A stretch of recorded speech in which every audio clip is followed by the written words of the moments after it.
and smart contracts. Welcome to the portal. Thank you. It's good to be here, Eric. It's terrific to have you. Now, in general, when I see you interviewed, immediately everybody goes straight to cryptocurrencies and Ethereum. But one of the things that I've found fascinating about your story is that in order to be a good steward of this new and emerging economics, you've actually applied yourself a great deal to standard and regular economic theory. And I was curious, if I understand correctly, you dropped out of college after a year. You're self-taught in economics, but you've taken a real interest in understanding how markets and economic theory work. Is that a fair description? Yeah, I think so. And economics has been an interest for me definitely for a long time. I mean, when I discovered Bitcoin back in 2011 and I was still in high school, it was this kind of interesting confluence of ideas that I was already pretty attracted to. So open source culture, that was something that a kind of good friend from high school, Christopher Ola, had already kind of indoctrinated me with really well. The mathematical and cryptographic aspects, also libertarianism and Austrian economics was kind of the zeitgeist of the Bitcoin space at the day, and those were ideas that I definitely found philosophically quite attractive at that time. And I was definitely curious, and I read a bunch of books. I read the Austrian economics canon because that's what the Bitcoin people were kind of talking about all day. I read some kind of behavioral economics literature, Ariely, Kahneman, and Cialdini, and all of those people, just because I knew that I had to read other stuff for balance. And also economics itself is a pretty mathematical kind of subject. Well, kind of, right? It's on the borderline because it's kind of both mathematical, you got your curves and your derivatives and your intersections, but also humanities, right? It's really at this intersection of like both figuring out how to apply these models to kind of specific cases and also trying to figure out, well, which models are really correct in the first place. And like the first question you can answer with math, but the second question you really can't, and you need other kinds of thinking as well. Well, this is an area of my own interest because the way I see it, economics is odd in a way that very few people, I think, have appreciated, in that if we take what could be argued to be our two greatest ideas in scientific man, let's say, one would be sort of the geometric dynamics of physics, and economics has been constructed to be an as-if physics, if you will. And on the other hand, it inherits from the theory of selection. You could say that markets are the continuation of systems of selective pressures by other means. And so what happens when our two greatest ideas touch each other, and they do it in a place which has very bizarre properties by my way of thinking? That is, that economists are on the one hand very rigorous thinkers and are also very susceptible to what we might call political economy and distorted thinking. Does that ring true to you? Yeah, definitely. I mean, there's definitely this kind of combination of like on the one hand, you have these mathematical formulas, and on the other hand, these assumptions. And often, like, the assumptions can be pretty well hidden, and they're kind of difficult to see at first glance, right? And like, it really can be subtle, right? So, like, one of the arguments that economists tend to put forward is basically like mutually beneficial transactions are beneficial, and so like we should not interfere with them, right? Like if I have a Klein bottle and I want to sell you the Klein bottle, you're willing to pay $5, then I clearly value it at less than $5, you value it at more than $5, therefore the transaction's on net good, and like therefore I should give you the bottle and you should give me the money, and that's what we would do. But at the reasons why that sometimes breaks down, like, are in many ways more subtle, right? Like, first you have monopoly issues, like if I'm the only person selling wine bottles, then I might want to sell them at a kind of higher price than you'd be willing to accept because I want to extract more value. And sometimes the things that matter most to society aren't things that we can transfer between people from one person to another, like wine bottles, but like public goods. And like the biggest public good of all is the idea, right? And an idea, well, if I have an idea and I give you the idea, I still have the idea. So it's something that once you release it, it's out there, and there isn't this kind of property that. So, should we pause just briefly to talk about what a public good is for the audience? Yeah. So, a public good is technically defined within economics. Many people have an intuitive idea as something which is, as you're stating, has this property of inexhaustibility. And then the other attribute would be excludability, which is non-excludability for public goods. Not non-excludability. Sorry, the attribute of excludability and is used to define a public good. So if something is inexhaustible and inexcludable, then it has this weird property that even hardline economists would agree that the market may fail to price it. In fact, will fail to price the value to society of that object. So there's an admission within economics that there are zones of failure. Right. Well, I guess the big kind of rethinking that needs to happen is that like there's long been this kind of zeitgeist that private goods, like things that I have and if I give it to you, I don't have it and you have it, are the norm, and public goods are a rare exception. But like really, public goods are pretty darn important, right? Like if we didn't have public goods, then we'd be trading sticks and bear pelts, and we'd basically still be cavemen. Like they're basically the like thing. An army would be a public good. Yeah. An army, well, armies are interesting because they're kind of, to us, like in a medium scale context, they're a public good, and in a large scale context, they're a public bad, because if everyone's armies were forced to be cut down by a factor of 10, like we'd all be better off. So economics is like really subtle that way, especially once you have kind of two layers of scale at play. Sure. Now, one thing that I worry a lot about that almost nobody seems to join me in is that in our mutual world, I don't know what to call it, of people who are experimenting with what I would say the mainstream would consider far out ideas like radical life extension, cryptocurrencies as potentially being rivalrous with sovereign currencies. But in our world, we talk a lot about the abundance economy and a world of abundance. Right. And I'm terrified of a world of abundance because one of the properties that software has had is that it has replaced physical goods and services, which have these attributes that they are not public, with small files. And when a small file is not encrypted, it has the attributes of a public good, and therefore value and price can chasm. That's terrifying because then this weird thing of markets, which allows us respite from dictatorship and somebody directing our activities and allows us to self-direct, goes away because things can't be priced accurately. Do you have any, does that have any purchase on your thinking? Yeah, so and I think you've definitely kind of struck at a very important point. So I think kind of my own framing of the point is slightly different. Please. So I think, like, first of all, like, start off by realizing that kind of private property and things is not something that fell out of the sky. It's a social technology, right? It's that we have these kind of norms that basically say, we will create this kind of mapping from objects to people.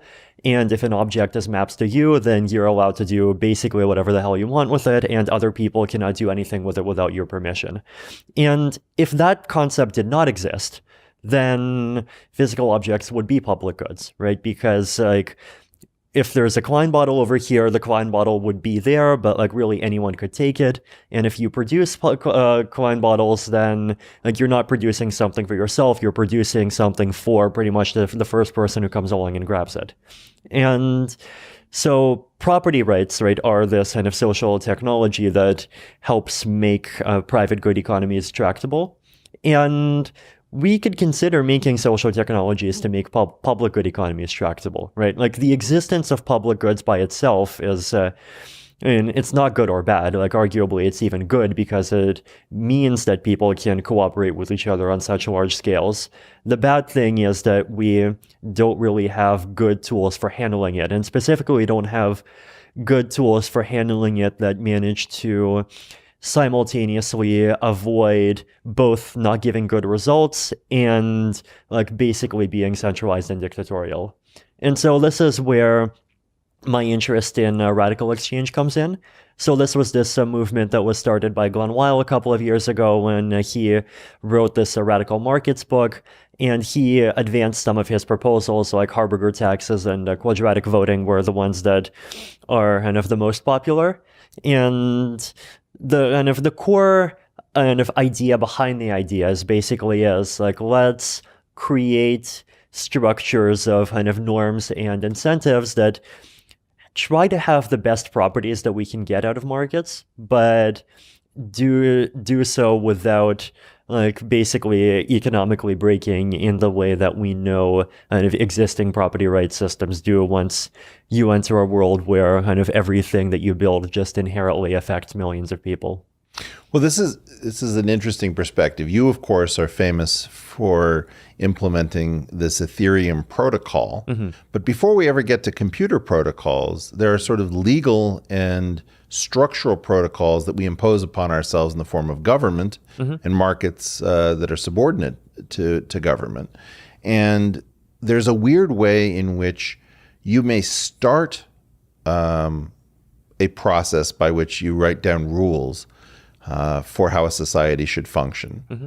But once those rules are written down, you may discover all sorts of unintended properties mm-hmm. of that rule set. And there's mm-hmm. a real question, can we actually unhook ourselves from the killer app that is capitalism or American democracy? And if we start to realize that that app is running out of control? I guess for kind of myself as a kind of social technologist, and I definitely don't think that we should be kind of overturning entire countries with new mechanisms overnight. I think, and I wasn't insinuating. Oh, definitely. I think like that's like figuring out how to kind of solve like grand problems of humanity is a long-term goal. But I mean, short-term goals are there's little things that we can make better, right? So. And this is actually part of why I find cryptocurrency and blockchains interesting, because they are, in a lot of ways, this ideal ground for economic experimentation of different types, right? So, like, to give one concrete example, so one of the ideas that Glenn Weil and myself have come up with and are pushing forward is something called quadratic funding.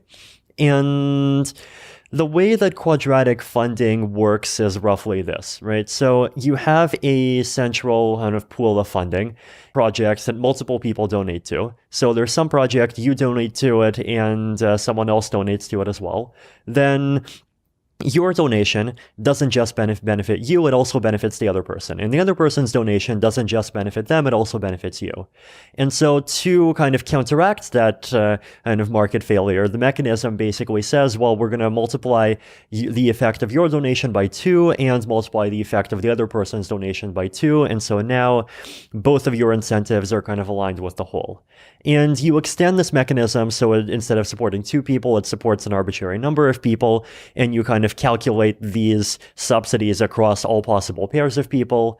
And what you get is this formula that basically says you let people donate to different projects, you look at how many people donated and how much money you've donated, and based on this, from the central pool of funding, you give this extra subsidy. And so it basically is like a market for public goods, right? And in the Ethereum ecosystem, there's something called Gitcoin grants, where we've basically started like trying to use this mechanism to fund public goods inside the Ethereum ecosystem, right? So this could be implementations of the Ethereum protocol, it could be scaling solutions, it could be wallets, it could be educational resources. And we've had a kind of test round recently with about kind of $200,000 in this central matching pool, and it recently finished. I mean, you can go to gitcoin.co/grants to see the results, and we got contributions from hundreds of people, and the results it gave were actually pretty reasonable. So fantastic. Yeah, and so I think Ethereum could have a lot of value as in just being a test net bed for and decentralized governance and decentralized public good funding infrastructure of this kind. And well, I think that's fascinating. I guess one of the ways in which I would understand that is, when my wife, who's an economist, and I talk about this stuff, we often talk about a market democracy has these two voting systems. One is $1, one vote, and the other is one person, one vote. Theoretically, anyway, even if that's honored only in the breach. Yeah, and liberal democracy does this horrible thing of treating these as opposite poles, where something is either one or the other, and they're often fighting each other, when really everything's a spectrum. And I like that a lot. I mean, another thing that we've been discussing recently, and this again is sort of joint with Pia Milani, is thinking about the Chicago Approximation, where you've got some reality that's incredibly nonlinear and complicated, and then weirdly, in one of these famous instances where the map is not the territory, you take this incredibly simplified world where agents have this properties you can't even believe you would ascribe to a human being, where you call it homo economicus, and it's perfectly rational, and it has all of these characteristics like an automaton that only makes rational decisions. And then you impose that through law and economics programs, and suddenly you've distorted your society by taking the map as the territory so seriously that you don't realize that you're destroying something and distorting it. Yeah. That's definitely it's a social. It's one approximation, and I mean, we're never going to have approximations that are perfect because the world is just so. I'm glad to hear that. Yeah, and the world is just so complicated and so even rapidly changing in the 21st century. All approximations are bullshit, but you have to find a couple of good ones that work reasonably well and make progress for us. And I think that one of the things that's unfairly done to cryptocurrencies is that we expect them to solve all of the problems that already cropped up. Yes. in our forms of governance and our forms of currency and exchange and court systems. And that what we should be asking of them is to be improvements or to augment already existing systems. Now, one of the odd things about governance is we could view you as, in some sense, starting a rival virtual country that has a legal system because the Ethereum, I don't know what to call it, network platform protocol. It controls coins and it has the right to reassign those coins. And not only that, but it has a stand-in for the legal system in the form of what are called smart contracts. Normally, we have this concept in governance, I guess it goes back to Weber, that a government is supposed to be a monopoly on violence, which is an odd definition, that you recover the concept of government from monopolizing violence, and then you sort of unearth and unpack all of the features of government from that one generating function. In some sense, a cryptocurrency and smart contracts derive from math rather than violence. Well, they derive from math and social consensus, right? Well, I love the fact that I was going to get to that, but yeah, no, because this is important, right? Because, for example, you have the Bitcoin blockchain, and then you have the Litecoin blockchain, which operates under almost exactly the same set of rules as the Bitcoin blockchain, and yet the Bitcoin blockchain has a $100 million market cap, and the Litecoin blockchain has a $3 billion market cap, or something like that, and much less usage. So, blockchains are definitely not just math and technology. Math and technology are the substrate, and maybe in the same way that the military is the substrate of keeping a country together. But the extended military, including police forces. Exactly. But they're the substrate, but they're not the country, right? The country is the community. Well, and this goes to what I would love to get into with you, which is the way in which different utopian dreams collide in the space of cryptocurrencies. So, for example, there are some dreams that may sound more like what I assume you may be active in the effective altruism community. Is that a possibility? Yeah. Which tries to figure out how to do the most good, to do good efficiently rather than sanctimoniously. There are other people who have this idea of I just want a retreat from other human beings, and I want to be left alone. I don't want to be taxed. I don't want to be told what to do. Very strong libertarian perspective. Sometimes those people are the same people. There's two kinds of libertarians. There's many ways to split libertarians into two kinds, but one, like there's the leave me alone type, and then there's the kind of conquer the world type, right? The kind that kind of relishes seeing fiat currencies be destroyed and replaced by Bitcoin, and it's kind of creating a 1,000 year kind of reign of sound money. That I generally have this kind of instinct that like when someone says that like we should impose a lot of short-term disruption and harm on the entire world for the sake of some nebulous long-term gain, that's something to be skeptical of. But so I'm definitely underline the word skeptical. You're using an extreme form of understatement. Yeah, and I guess so. I'm definitely not in the camp that kind of actively relishes like fiat currencies being destroyed.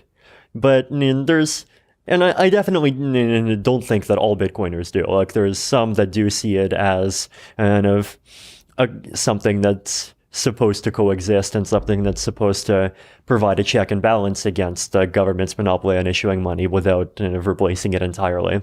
So there's definitely different visions within individual communities. There's different visions between different communities, and it's not just visions about what cryptocurrencies should do to the world. It's also visions about like how cryptocurrencies should work internally and what they should do to each other. So, like that, in that sense, I guess, like cryptocurrencies are interesting in blockchains, not just because of like what they can do to the world, but also just as this kind of microcosm of the world all unto themselves. Right? Like we talk about countries, like virtual countries, but there's many virtual countries now. There's over 1,400 on CoinMarketCap, and they have some analog of. You do think of them as virtual countries. It's all models are bullshit, but some are useful. Well, to the extent that a country is a sensible thing to play. Yeah. So in that world where we're dealing with often very radical individualism and a very strong sense that there is something wrong with the coercive aspect of a government. Do you worry that something that you have given birth to may start to behave in very different ways than you would ever want? Definitely. I mean, probably the closest that we've seen to things like this happening already would be the initial coin offering boom in 2017 and 2018. And like basically what happened there was that people saw that cryptocurrencies are something that could potentially hit a very high value, and so people started saying, oh, like I'm raising money, like anyone come and like give me $50 million and I'm going to build a cryptocurrency and I'm going to make it great and I'll turn your $50 million into 50 billion guaranteed. And this it's complicated, right? Because I mean, on the one hand, like the possibility of kind of raising money and using it to fund cryptocurrency development, like it did a lot of good, right? And like in general, like the open source community, it kind of acutely suffers from this kind of public goods challenge that we talked about, because open source software is a very public good. And like we saw some very public kind of splats involving open source software being under-maintained, like the Cloudflare kind of issues a couple of years back when it turned out that an OpenSSL library was like really, really under-maintained despite billions of dollars of value depending on it. And with cryptocurrency, suddenly you can make things that are completely open source that through coins do have a funding mechanism. And like, this has massively accelerated the development of many kinds of cryptography, zero-knowledge proofs, and peer-to-peer networking, a lot of other things. But on the other hand, like it's also given rise to this kind of speculation, and in many cases, the projects turn out to be outright fraudulent, right? But it's a really delicious and weird situation. I haven't asked you about it yet, but I presume that your net worth crashed a great deal. It got run up and then came back down. It did, yeah. And were you happy in any way about that? Relieved. Relieved. Yeah. So when right at the top of the big bubble, like in December 2017, when Bitcoin was hitting 20,000, ETH was hitting 1,400. I made this tweet, a series of tweets, and that kind of became somewhat famous within the space, where I basically said, the cryptocurrency space has reached $500 billion. Does it deserve it? Like, do the things that it's actually accomplished, like hold a candle to the promises that the market is ascribing to it? And I mean, the subtext of my answer is not yet, and I was proven very right fairly quickly. But you didn't short it, did you? So I did get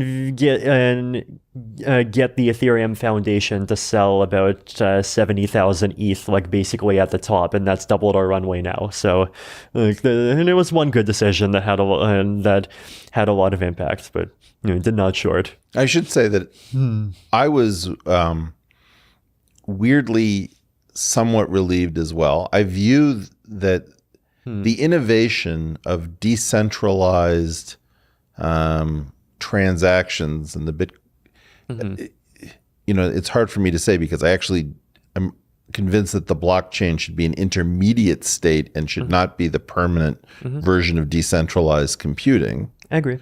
Okay. But I thought that was such an amazing innovation that you could have a locally enforced mechanism without a centralized authority, but with a global ledger, which I see of it as a point of intellectual failure. That in some sense you're mirroring the transactions of the physical world. So, for example, for those listening at home who don't have a visual here, Vitalik has several glass bottles next to him. Were he to give one to me, which he shouldn't do right now, but the idea would be that it would no longer be in his space and it would be in mine. And that property of atoms has been somewhat mirrored in Bitcoin and blockchain and Ethereum transactions. And this is like the concept of like money as a thing, right? The kind of the scarcity, the 21 million limit. If I give you 5 coins, I have 5 less and you have 5 more. Right. And so the idea is that what you're doing is you're porting conservation laws from the physical layer into the logical layer. Right. And yeah, and if to some extent kind of reflects the kind of very deeply kind of Austrian economic libertarian origins of the space way back in the end of 2009 to 2013 days. And I mean, creating like digital gold was pretty much and a digital payment system was the first use case. But I mean, I definitely think that like we can and should be thinking about point systems that work in ways other than money. Well, I agree with that. And I also think that it isn't digital gold because, as the saying goes, gold or money has no stench.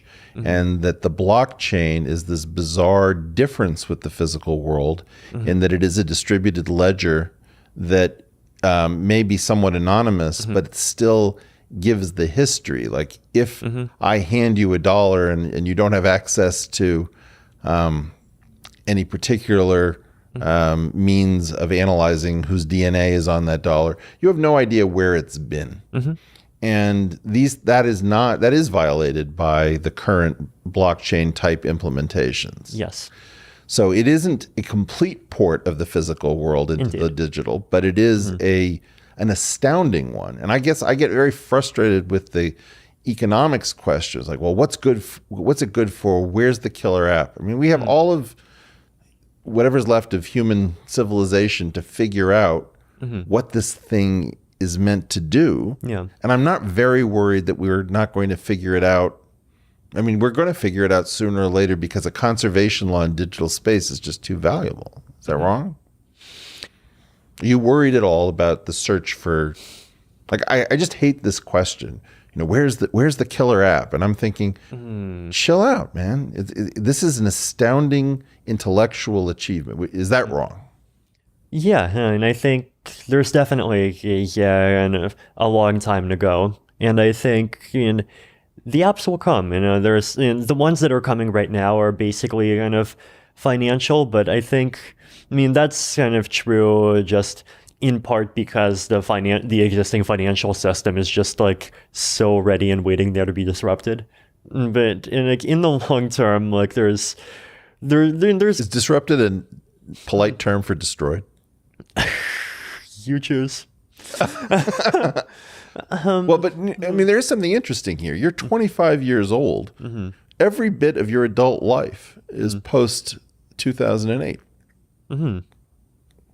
And to be 25 years old and in charge of a financial ecosystem to the extent that anyone supposedly, when volatility was banished. Yeah. You were what, so 13, 12? Right. So one thing that I kind of only realized recently that I found interesting is that there aren't kind of two tribes here. There's three tribes, right? And what I mean by this is that there's the tribe that says markets are great, and there's the tribe that says markets are bad and like we should move to more things that look like political mechanisms. But then if you look at kind of a zeitgeist that's kind of fairly popular in the cryptocurrency space, definitely even still now to a big extent, it's that markets are great, but the thing that existed and exists like isn't markets. And so I guess like there's people who are pro-market and who see kind of the existing financial system as being that, and there's people who are pro-market and who see the existing financial system as being like yet another one of the perversions of that needs to be overcome. Well, it's odd because I would love to fix our democracy. I'd love to fix our markets, but I have to say I believe that I have grown up in an approximately 50-year bubble. Which the silent generation and then the boomers presided over. And my own read is that because of their inability to figure out sufficient innovation to take over from the previously innovative system, that the world of human expertise has been almost completely contaminated by special pleading and political economy. So that many of us who don't have a particularly Austrian or libertarian bent are just sick to death of being lied to by people claimed to be Nobel laureates in economics. Yeah. Does this have any emotional connection to you? Like I feel like I'm lied to about almost, the doctors are lying, the lawyers are lying, the accountants are lying, the extraction companies are lying, and it's not because of a million different reasons. It's because growth ran out and our whole society is predicated on a need for economic growth. Yeah, no, there's definitely kind of things that have changed in a system that's just not keeping up and doesn't understand that there is such a thing as keeping up. And it's like, so like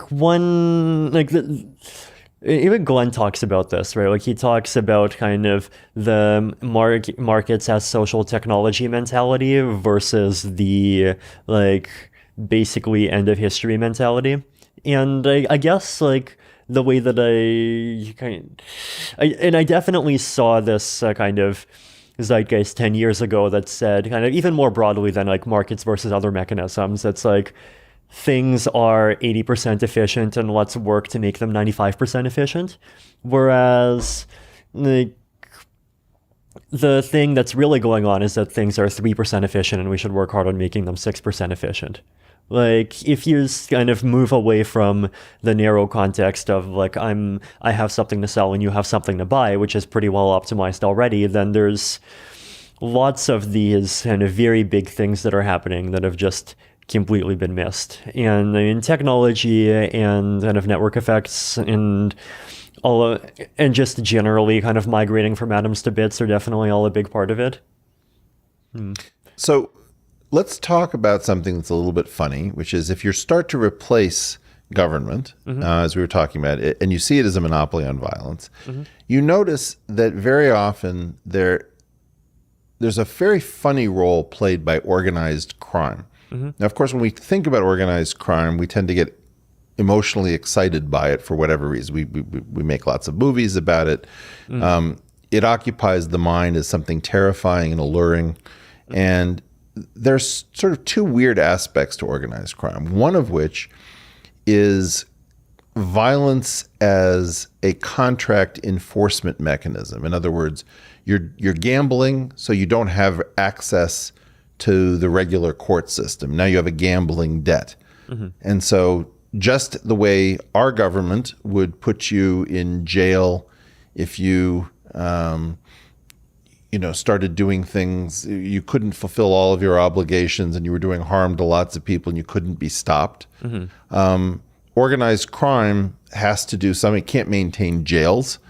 So it can put the hurt on somebody for means of contract enforcement. So it's not looking to do violent things. It's looking to run illegal businesses for which there's demand. And then it has a problem of enforcement. Then there's another part of it, which is violence as the product.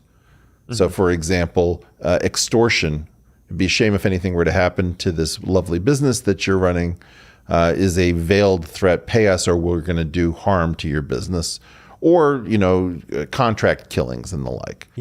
Are you worried that effectively by introducing parallel structures, both in the form of currency and in the form of contracts, smart contracts that are the sine qua non, I guess, of the difference between Bitcoin and Ethereum, that the killer app that is most likely to happen while the technology is still clunky and cumbersome and difficult is in the parallel space, that either you are going to replace organized crime as a place to do contractual business outside of the normal scope, which could be a benefit because organized crime still exists and is a bad thing because it uses violence and you would use math in place of it, or that it could actually be used to facilitate violence by using, let's say, prediction markets or something else to induce people to commit crimes, where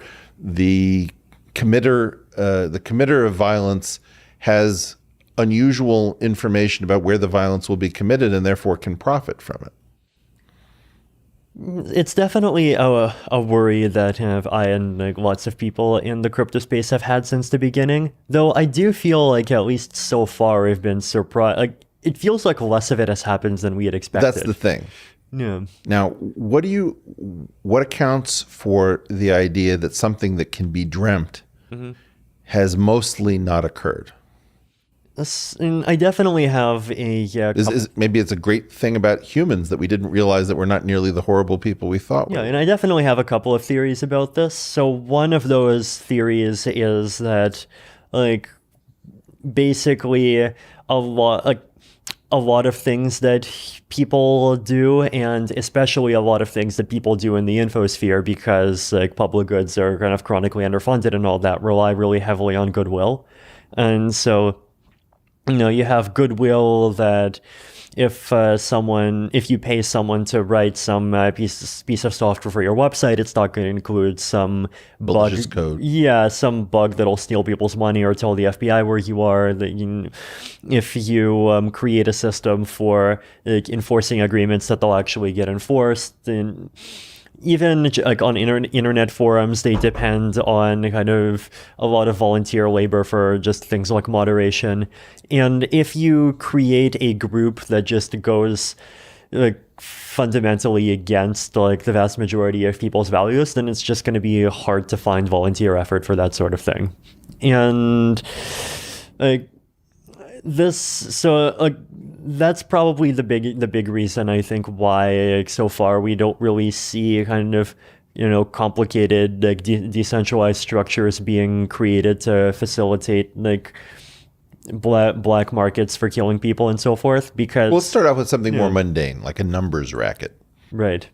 So a numbers racket would probably be a much simpler application. So what do you mean by numbers racket here? Well, it's something that takes the place of a lottery where let's say some naturally occurring number that would be printed in a newspaper, and presumably nobody has the influence over what number gets printed. Right. Constitutes the lotto draw. Yeah, lotteries have existed on blockchain since the beginning. Yeah. Like, even there's definitely been this kind of sub-community of people that created these kind of provably fair Ponzi contracts where you have a smart contract and you can throw money in, and as soon like if you're the nth person to throw money in, as soon as 2 n people throw money in, you get like 1.9 back or something like that. And like this is just a fun game that people have made and like participated in, even fully knowing what the economics of the thing are. So yeah, and things like that have definitely happened, though I don't like. Though gambling is the sort of thing that like there isn't this kind of 99% plus consensus that it's really horrible and evil, right? Because like on the one hand, like lots of people want to ban it, but on the other hand, people do it, and it's something that like people see negative consequences of, but at the same time, it is something that people participate in and enjoy. Whereas the extremely bad stuff, like there's definitely this kind of barrier between kind of things that are edgy versus things that are just so far over the edge. And for things that are kind of so far over the edge, like it is like even with smart contracts and even with all of those things, it's still hard to coordinate those structures. And I think like the blockchain's inability to directly read facts about the real world could even be a saving grace here, because directly read like whether or not something in the real world happened